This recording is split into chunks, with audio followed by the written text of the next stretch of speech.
그때 예수님께서는 티베리아스 호숫가에서 다시 제자들에게 당신 자신을 드러내셨는데 이렇게 드러내셨다.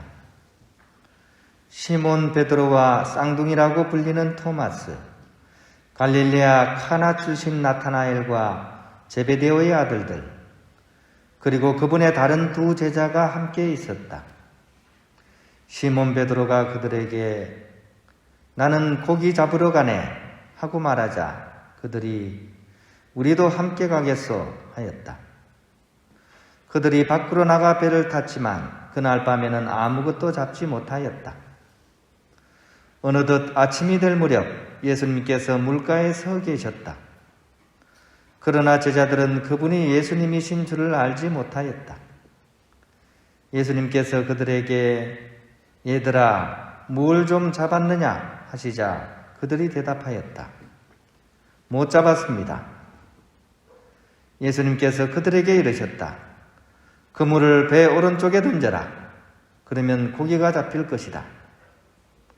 그래서 제자들이 그물을 던졌더니 고기가 너무 많이 걸려 그물을 끌어올릴 수가 없었다. 예수님께서 사랑하신 그 제자가 베드로에게 주님이십니다 하고 말하였다. 주님이시라는 말을 듣자 옷을 벗고 있던 베드로는 겉옷을 두르고 호수로 뛰어들었다. 다른 제자들은 그 작은 배로 고기가 든 그물을 끌고 왔다. 그들은 무태에서 100m쯤 밖에 떨어져 있지 않았던 것이다. 그들이 무태 내려서 보니 숯불이 있고 그 위에 물고기가 놓여 있고 빵도 있었다. 예수님께서 그들에게 말씀하셨다. 방금 잡은 고기를 몇 마리 가져오너라. 그러자 시몬 베드로가 배에 올라 그물을 무트로 끌어올렸다. 그 안에는 큰 고기가 153마리나 가득 들어 있었다. 고기가 그토록 많은데도 그물이 찢어지지 않았다. 예수님께서 그들에게 와서 아침을 먹어라 하고 말씀하셨다. 제자들 가운데에는 누구십니까? 하고 감히 묻는 사람이 없었다. 그분이 주님이시라는 것을 알고 있었기 때문이다.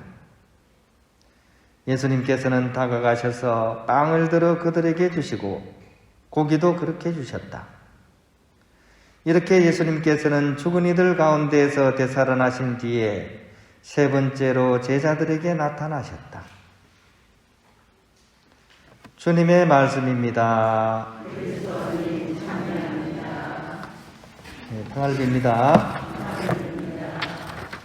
네, 오늘 이 복음에 이제 예수님께서 세 번째 부활하셔서 이렇게 나타나시는 그런 장면이 오늘 복음에 그려져 있습니다. 저는 지금 점심때가 돼서 그런지 예수님이 식사하시는 거 보고 야 빨리 점심을 먹었으면 좋겠다. 예, 제밥에 관심 있는 제 모습을 좀 이렇게 느끼는 것 같고 아무튼 오늘 복음 내용이 참 이렇게 정겹고 훈훈한 그런 장면입니다. 오늘 복음과 비슷한 장면을 어디선가 혹시 본 적 없습니까? 오늘 복음하고 비슷한 그런 장면 언제가 오늘하고 비슷하죠?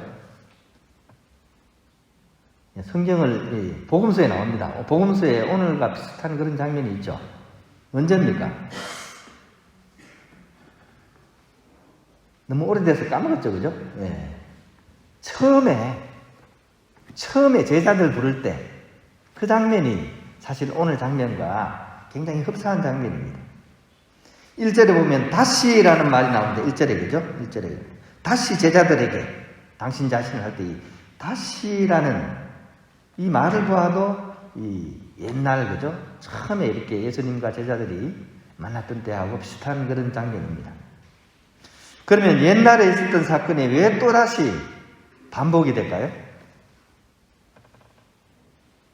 그것은 바로 부활하신 예수님을 만나는 그 특급 비결이 이 안에 숨겨져 있기 때문입니다.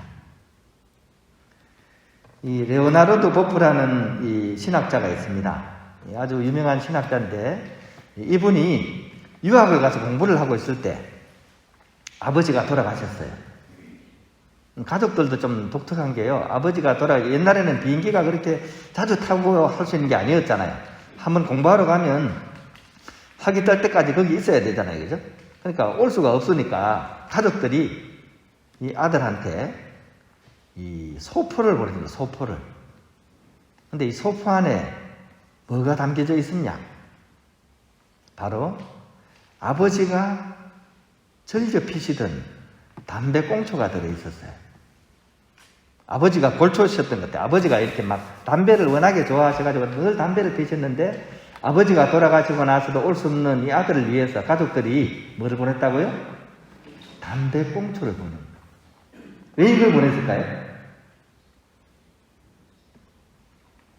바로 이 담배 꽁초야말로 그 아버지의 그런 현존을 가장 기억나게 해주는 그런 물건이기 때문이에요. 늘 아버지는 이렇게 담배를 피우면서 딱 계시는데 이 담배 꽁초야말로 아버지의 그런 현존을 가장 기억나게 해주는 그런 물건이었다고 생각했기 때문에 그 가족들이 아버지의 담배 꽁초를 소포로 보낸 겁니다. 우리하고는 좀 다르죠, 그죠? 우리는 담배 꽁초보다 이 택배비가 비쌀 텐데 이렇게 생각하겠죠, 그죠?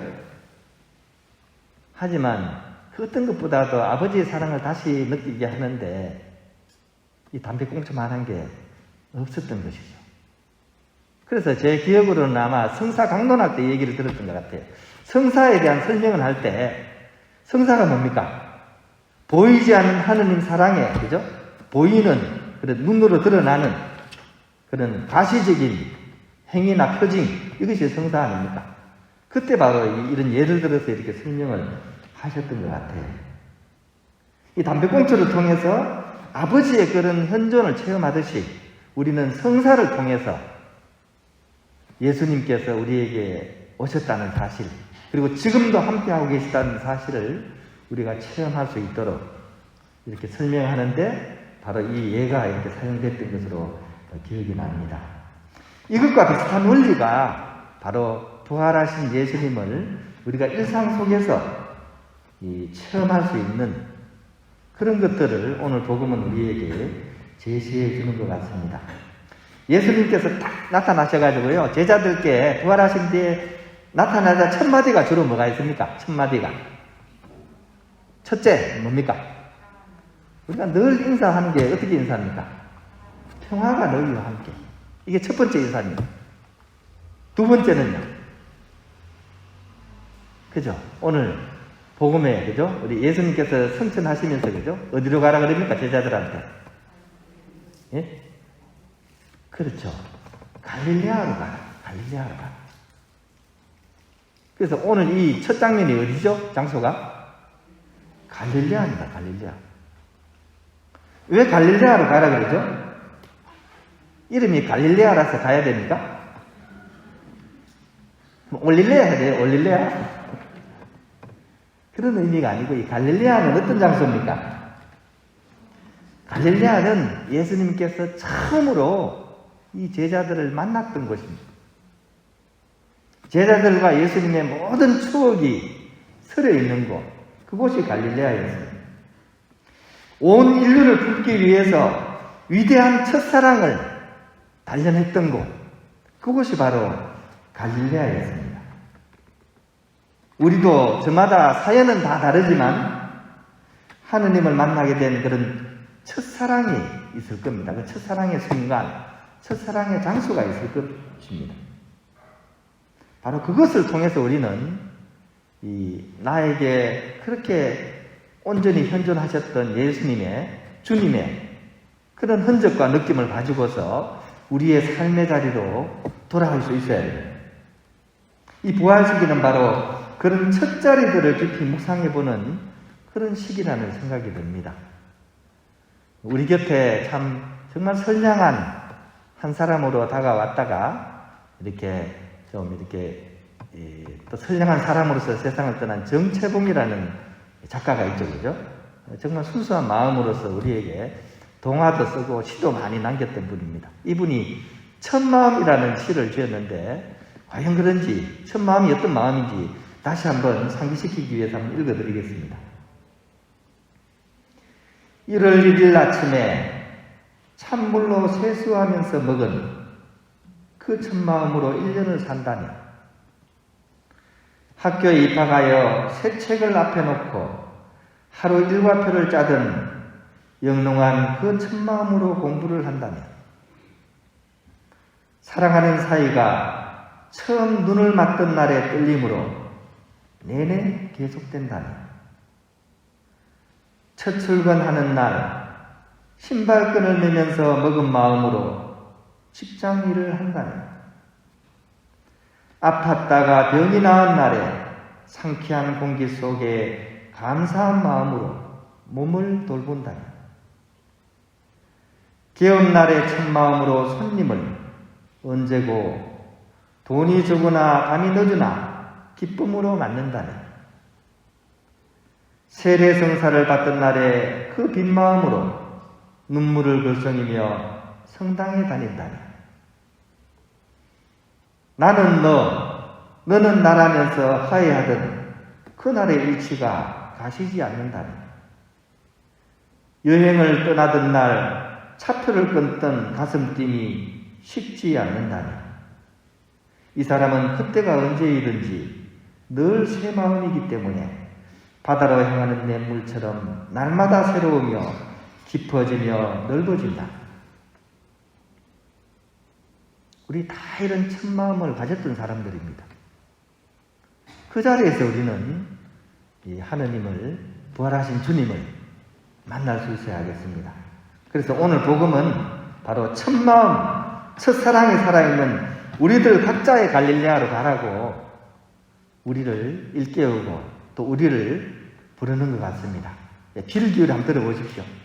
자기 이름을 간절히 부르는 그 갈릴레아에서 여러분의 이름을 간절히 부르는 주님의 목소리가 들리지 않습니까? 베레사야 하고 부르지 않습니까? 베로니카야 하면서 부르지 않습니까? 자, 오늘은 그 소리를 들어보는 하루가 되었으면 좋겠습니다.